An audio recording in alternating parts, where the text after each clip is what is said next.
말씀을 통해서 오늘 본문이 주는 교훈이라는 말씀으로 잠시 은혜를 받기를 원합니다.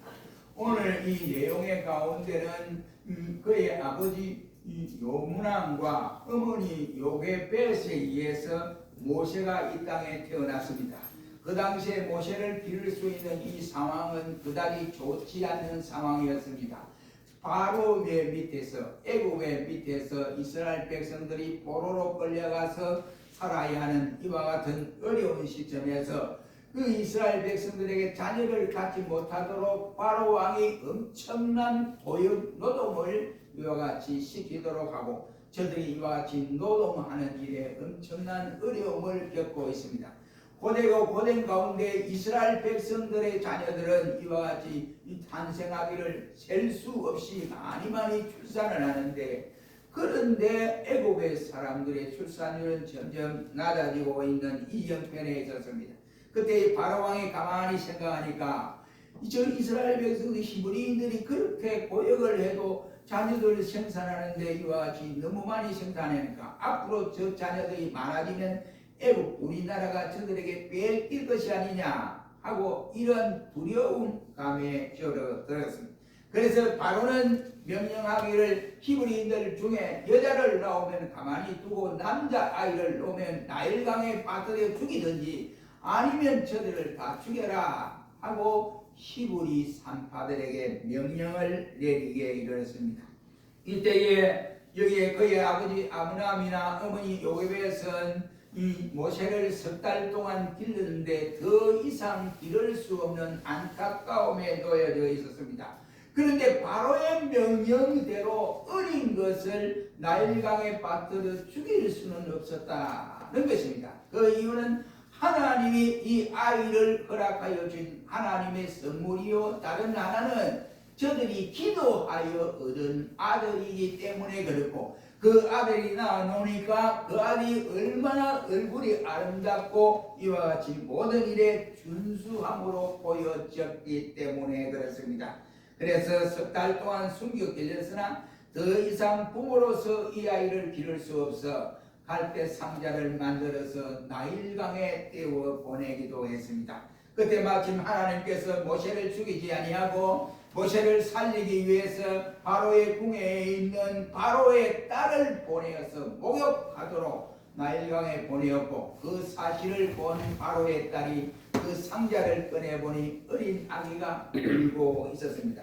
그때에 바로 그 옆에서 있던 모세의 누나가 달려가서 공주님 유모를 하나 이와 같이 붙여드릴까요? 유모를 하나 소개해드릴까요? 하니까 이 바로 공주가 선뜻 대답을 합니다. 그런데 대답을 하는데 누구를 보내줬느냐면 바로 모세의 어머니, 자기 어머니를 소개해서, 모세는 다른 사람에 의해서 양육을 받은 것이 아니라 어릴 때부터 어머니의 품속에서 젖을 먹으면서 히브리인의 정신을 양육받는, 그래서 이와 같이 공주를 통해서 이 유모로 갔으니까 돈을 받아 챙기는, 그래서 일거양득의 일들을 감당하고 있었음을 볼 수 있습니다.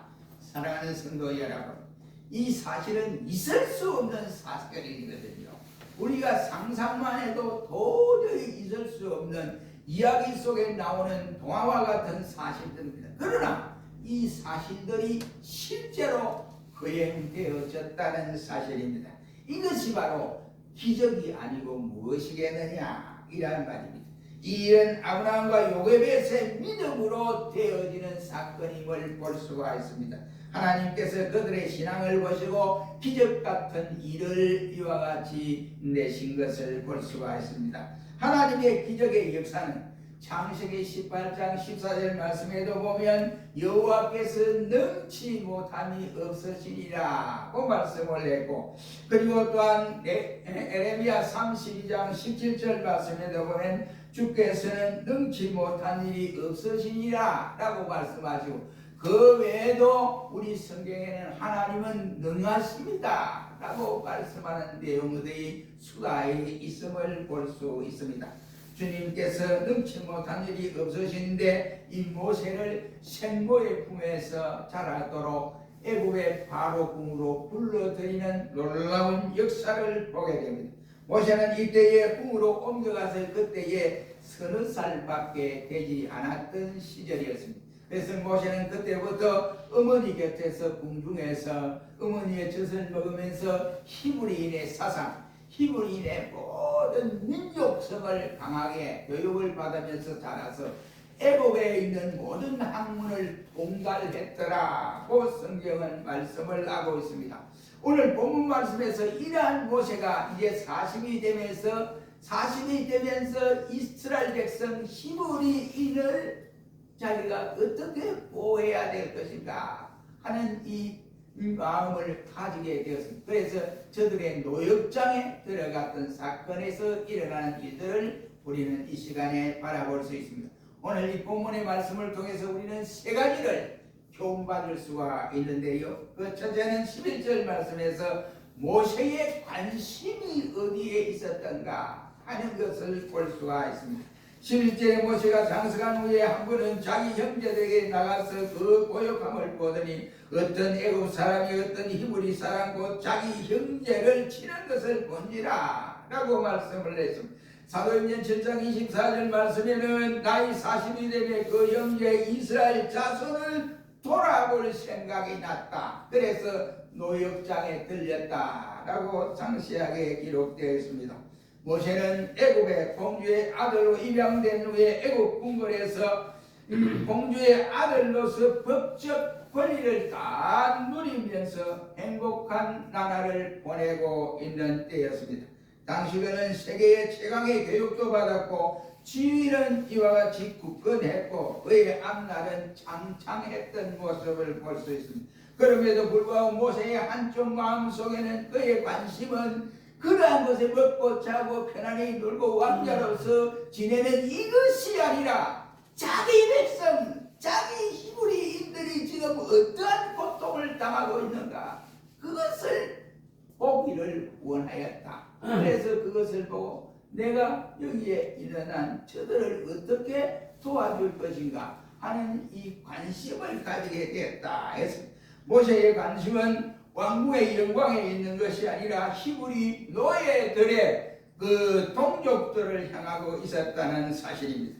모세의 이와 같은 관심은 애굽의 권세가 아니라 천대받고 멸시받고 있는 히브리 민족에게 있었다고 하는 사실을 볼 수가 있습니다.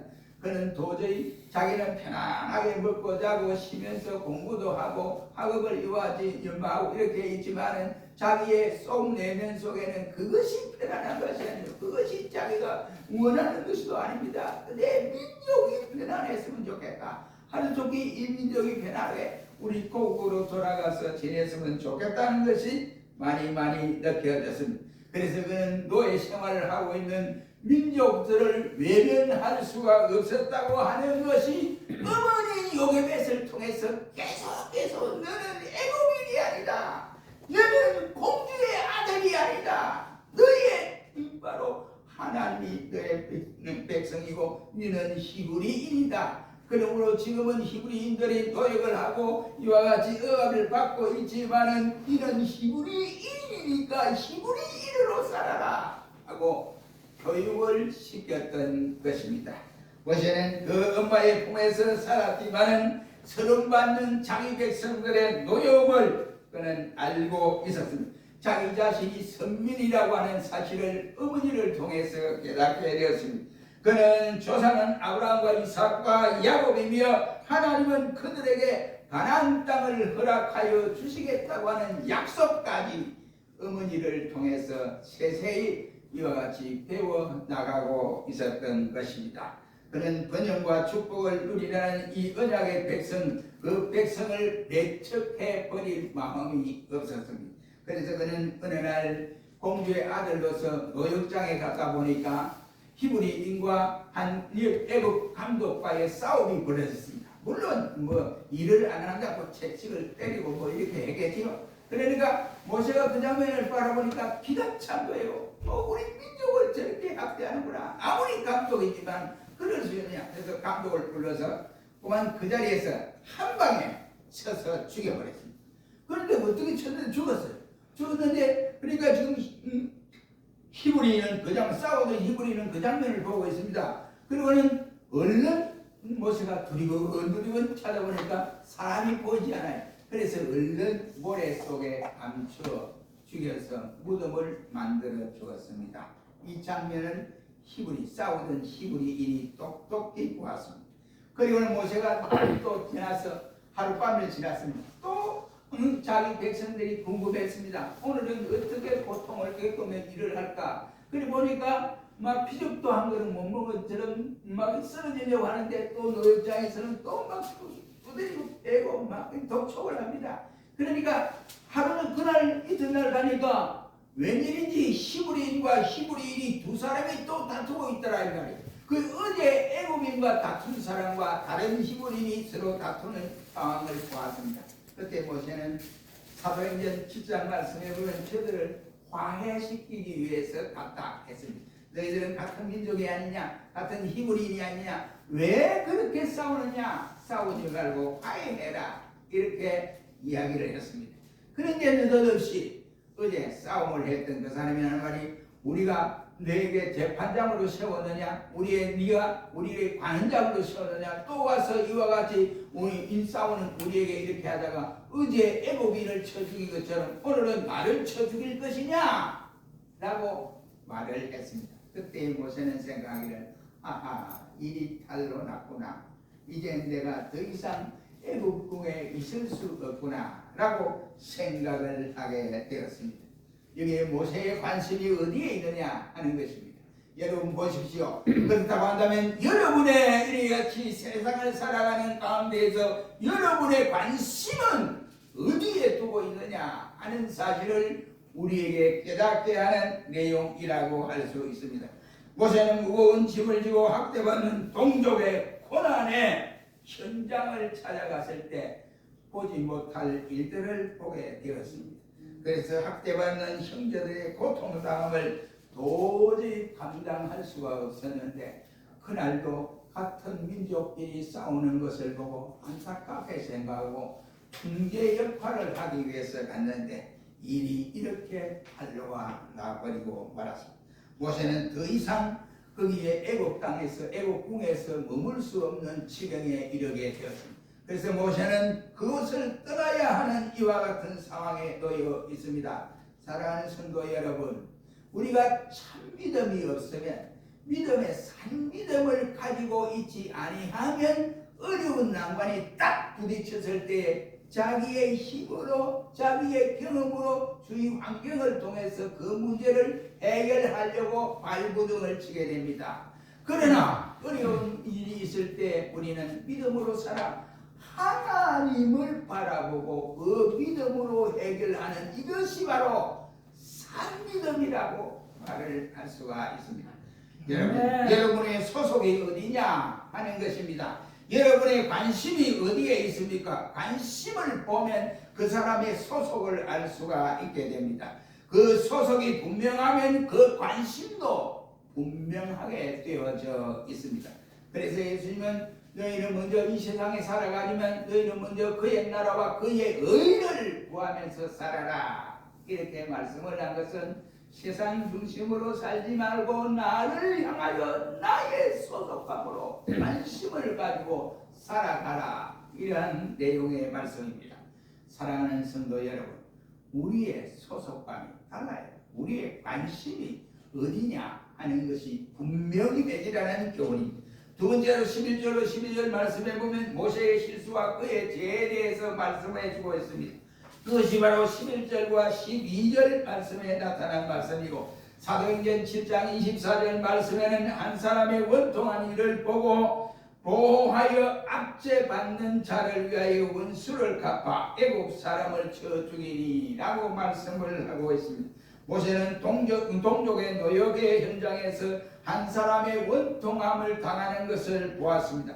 모세의 이 어엽심으로서는 그 상황을 견딜 수가 없었습니다. 왜 그런가 하니 어머니 요게벨을 통해서 이런 히브리인이다, 히브리인의 사상을 가지고 살아라, 이 동족이 지금 노예 역할을 하며 고난을 받고 있다, 이런 교육을 받아왔기 때문입니다. 인간적인 면에서 억울한 사람을 신원한다는 것은 옳은 일이라고 할 수 있습니다. 그러나 모세는 하나님의 부르심도 지금 받지를 못했고 하나님의 지시함을 받은 시간이 아닙니다.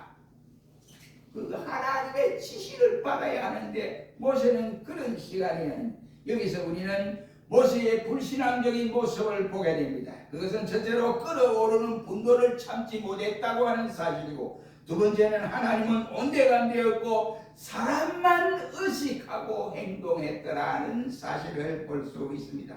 자고를 살펴보니 사람이 없음을 알고 그는 애굽 사람을 죽인 애굽 사람을 땅에 파묻어 버렸더라. 왜? 만약 그때 사람들이 있었더라면 죽인 사람을 그곳에 파묻을 수가 있었겠습니까?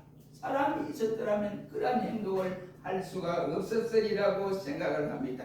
바로 이와 같은 그는 모세는 불행하게도 주위에 아무도 없음을 확인한 후에 그 사람을 땅에 묻어버렸다. 애굽 사람을 아무도 모르는 자리에 묻어버렸다라고 했습니다. 그러나 모세는 그것이고만 영구하게 모든 것이 다 이와 같이 감추어진 줄로 알았는데 그 이튿날 히브리인과 히브리인의 싸움에서 모든 것을 밝혀짐으로 더 이상 모세로서는 애국궁에 있을 수 없구나 하는 생각이 들게 되어졌습니다.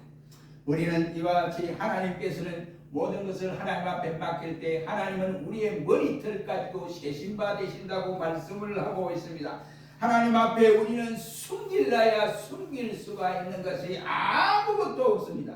우리는 좌우를 살펴 사람 없음을 확인하는 이와 같은 이 약식이 빠른 인간이 되지 말아야 한다. 이 말. 위에 계신 하나님을 두려워하고 그 하나님을 바라보면서 여호와여 내가 이렇게 되어졌습니다. 이 상황에서 어찌하면 좋겠습니까? 라고 하는 자세가 필요하다는 말입니다.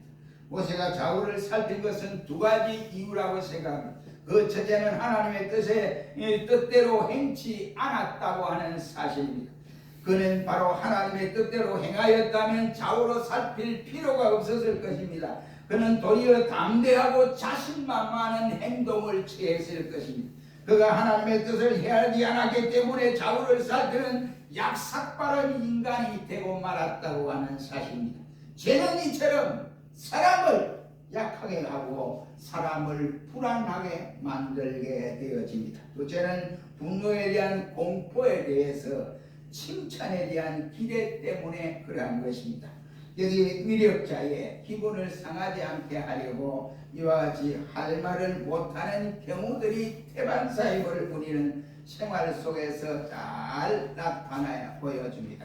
많은 사람들이 위력자 앞에서 보면 아이고 잘했습니다 할 때 그만 동시자가 그래 니 잘했어 그래 네 그렇게 해 이렇게 칭찬해 주기를 바라는 것이 그렇습니다. 그러니까 사람들은 항상 다른 대로 행하지 못하고 눈치만 보면서 쩔쩔대는 행동을 할 수밖에 없다는 것이 모세를 통해서 우리는 다시 한번 재확인할 수가 있습니다. 성도 여러분, 예수님을 보십시오. 예수님은 한 번도 좌우를 살핀 일이 없습니다. 예수님은 바로 두리번 한 적도 한 번도 없습니다. 예수님은 비난 속에서도 슬퍼하거나 괴로워한 적도 없고 사람들의 칭찬을 듣기 위해서 자기의 주장을 꺾어버리는 이러한 일도 없으며 많은 사람들 앞에서나 위정자 앞에서 무릎을 꿇은 일들도 없었습니다. 예수님은 항상 자기 아버지만을 생각해요. 그래서 십자가상에서도 아버지여 내 영혼을 아버지 손에 부탁합니다 라고까지 하셨습니다. 아버지 원대로 살아갔다는 말입니다. 그렇다고 하면 우리도 좌우를 살필 것이 아니라 두리번 하지 말고 누구를 생각해야 되느냐? 하나님만 생각합시다. 오직 하나님만 바라보자. 이런 말씀이 되겠습니다. 세 번째 오늘 본문에 보면 15절입니다. 15절 다 같이 한번 읽어봅니다. 시작. 바로 너희를 듣고 모세를 죽이자 하는 자를 모세가 바로를 하나에 피하여 모세가 미디안으로 도망치는 역사가 일어남을 볼 수가 있습니다. 왕자인 모세가 도망치지 않을 수 없었던 것은 정치적인 문제가 결부되었기 때문에 그렇습니다.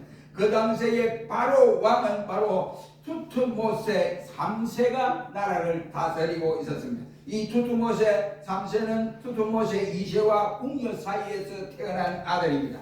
투투모세 2세의 이 왕비는 하셉튜트라고 하는 왕비인데 실제로 이 2세가 다스리는데 여러 가지 어려움이 많습니다. 그래서 3세가 이제 이 정권을 잡게 될 때 이 투투모세 3세는 바로 이 3세는 그의 그러니까 누나죠. 다른 말로 하면 누나입니다. 그 누나 1세에서 난 이 아들 그리고 왕비죠. 이 왕비가 모든 것을 이어와지 좌우지하니까 자기의 정치력이 좁아질 수 없습니다. 밖에 없습니다. 그래서 모세를 장차 자기를 밀어내고 왕을 세울 것이 아니냐 이런 생각에 초조에 잠기게 되었습니다.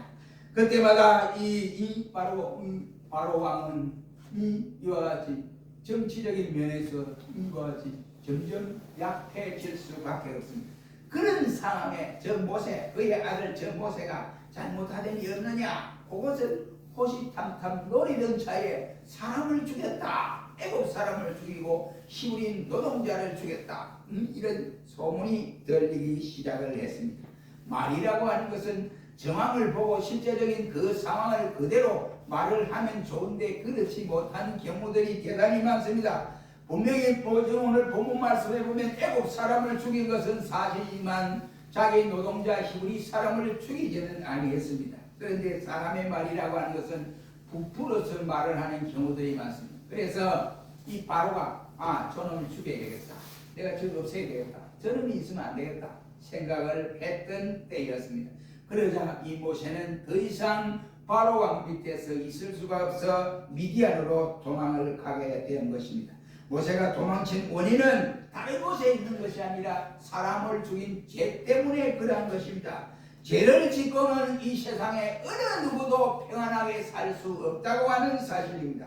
죄는 무서운 것입니다. 죄는 사랑하는 자의 사이를 갈라놓기도 하는 것입니다. 죄는 고민하고 슬퍼하게 만듭니다. 죄는 언젠가는 탄로가 날 수밖에 없다는 사실입니다. 이 세상에 완벽한 죄는 있을 수 없습니다. 왜냐하면 죄는 자기 주인을 찾아다니기 때문에 그렇게 되는 것입니다.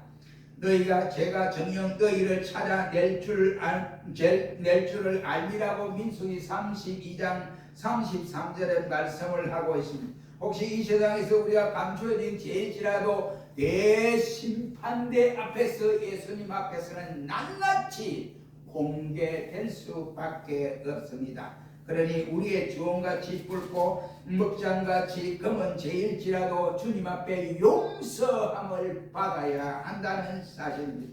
만일 우리가 우리의 죄를 자백하면 저를 미쁘시고 의로사 우리 죄를 사하시며 모든 불의에서 우리를 깨끗게 하실 것이라고 성경은 말씀하고 있습니다. 그의 불법의 사함을 받고 죄의 가리움을 받는 자는 복이 있다라고 성경은 말씀을 하시면서 주께서 그 죄를 인정치 아니하실 사람은 복이 있도다라고 했습니다. 그러므로 허물의 사함을 얻고 그 죄의 가리움을 받는 자는 복이 있다고 시편 32편 1절은 말을 하고 있습니다. 우리는 기억나는 것은 우리가 기억나지 못하는 또한 죄도 있을 것이고 기억나는 죄도 있을 것입니다. 하나님 앞에 다 털어놓아야 돼. 예수님 앞에 다 털어놓을 때 용서함을 받을 수가 있습니다. 한 사람이 이와 같이 이 모세는 더 이상 바로의 궁에 살 수 없는 살인자의 공포라고 하는 것이 느껴지게 됐습니다. 그런데 이와 같이 그가 어떤 사람들 고소를 해서 히브리인의 입을 막는다 할지라도 그 사람은 자기가 불리하면 언제든지 모세가 사람 죽였어. 애굽 사람 죽였어. 나와 같이 싸우는 그 사람 죽였단 말이야. 한 방에 죽였어. 그래서 땅에 파묻었어. 이런 말을 안 할 수가 없게 되어진 것입니다. 그래서 많은 사람들은 사람의 이와 같이 마음을 믿을 수가 없다고들 말을 하기도 했습니다. 문제는 형제를 사랑하며 서로 우애하고 존경하기를 먼저 하게 하라고 성경은 말씀을 하고 마음을 같이하여 높은 데 마음을 두지 아니하고 도리어 낮은 데 두며 스스로 지혜 있는 체하지 말고 아무에게도 악을 갖지 말고 모든 사람 앞에서 선한 일을 도모하라고 하고 모든 사람으로 더불어 평화하라고 로마서 12장 16절로 18절은 말씀을 합니다. 말씀을 이와 같이 우리가 생각하면서 사람들이 분리할 때 자기가 그 본 사실을 발설해버려. 저는 살인자야 이렇게 되어져 버립니다. 이때 모세는 여기 취한 행동이 실패한 원인이 또 한 가지 있습니다. 모세의 가슴을 뜨겁게 하고 있습니다. 그의 가슴은 신지식으로 가득 차 있습니다. 그 나이가 40입니다. 배울 것은 다 애굽의 학문을 다 통달했습니다. 그래서 그의 열정도 있습니다. 의문도 끌어오르고 있는 때였습니다. 그런데도 그가 실패하고 미디안으로 도망해야 하는 처량한 신세가 되어져 버리고 말았습니다. 도대체 모세가 무엇 때문에 이런 현상이 일어났느냐 하는 것입니다. 아직도 하나님의 때가 되지 않은 거예요. 모세가 너무 서둘러 이와 같이 일을 만들어 버린 것입니다. 하나님의 일꾼으로 쓰임받기 위해서는 하나님이 훈련하고 있는 그 기간이 있습니다. 그 훈련 기간이 마쳐야 하나님의 일을 완수할 수 있습니다. 그는 하나님의 부르시기도 전에 이 사단을 내서 결국은 미디안으로 도망가야 하는 이 처지에 놓이게 되었더라는 사실입니다. 사랑하는 성도 여러분, 하나님의 일은 내 뜻대로 내가 하고자 하는 시간대대로 이루어지는 것이 아니라 하나님의 뜻에 맞춰야 됩니다. 하나님 자기의 뜻에 맞추어서 일을 하는 자가 진정한 충성자라고 할 수 있습니다. 하나님이 명하시지 않는 것을 하는 것은 그것이 아무리 선한 일일지라도 잘못되어졌다 이런 말. 사랑하는 성도 여러분, 여러분들의 관심은 어디에 있습니까? 여러분들의 소속은 어디에 있습니까? 사람을 의식하는 이것이 큰 잘못이라는 것을 모세를 통해서 우리에게 배울 수 있습니다. 그것은 하나님의 마음에 품지 않았기 때문에 그런 것입니다. 그러므로 우리는 언젠가 어떻게 살아야 할 것인가? 오늘 본문을 통해서 세 가지를 우리에게 교훈받을 수 있는데, 첫째는 나의 관심은 어디에 있느냐 이겁니다. 그러므로 우리는 하나님의 뜻에 맞춰 드리는 관심이 되어야 됩니다. 우리의 소속에 맞아야 된다 이 말이.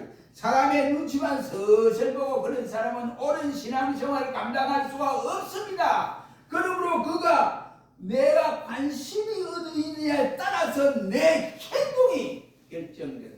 두 번째는 나의 소속이 어디에 있느냐 하는 것입니다. 우리는 하나님 소속입니다. 예수 그리스도가 내 소속이다. 세 번째는 나 역시도 이와 이 사람을 의지하는 것이 아니라 항상 하나님의 일을 하나님 자기의 때를 기다릴 줄 아는 성도가 되라는 교훈입니다. 이 세 가지 교훈을 가슴에 담고 믿음으로 승리하는 종들이 되기를 주의 이름으로 축원합니다. 기도하겠습니다. 거룩하신 주님, 오늘 모세를 통해서 우리에게 깨달을 수 있는 세 가지를